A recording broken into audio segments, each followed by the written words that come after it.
A Confederate general statue was just replaced by a statue of a Black teenage civil rights activist. For those who don't know me, I am the posh history professor. I am a historian of the African American experience. So the statue was of Robert E. Lee, and that statue was actually taken down in 2020. But it was finally replaced this month, December 2025, by a statue of Barbara Rose Johns Powell. Barbara Rose Johns was a 16-year-old activist in Virginia, and her activism helped take down Jim Crow segregation in schooling. So what happened was that in 1951, Barbara Rose Johns was attending R.R. Moton High School. This was a school in Virginia. And like many other Black schools in the Jim Crow era, her school was basically overcrowded and underfunded.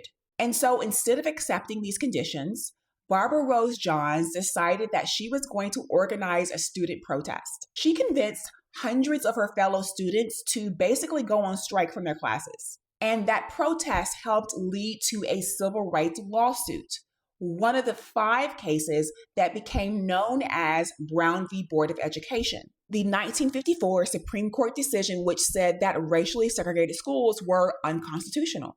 Now, what should have been the victorious end to a long-fought battle was not actually the end of the story, because the county that Barbara Rose Johns went to school in was Prince Edward County. And after Brown v. Board, Prince Edward County decided that it would be better to close its schools than to desegregate its schools. So if you would like to dig a little bit more into that story, or the story of Barbara Rose Johns, or the history of youth activism, head over to my Substack, where I discuss this in a shorter piece for my free subscribers and a longer, more in-depth historical deep dive for my paid subscribers. So did you all know about Barbara Rose Johns? Let me know in the comments, and be sure to like and follow for more.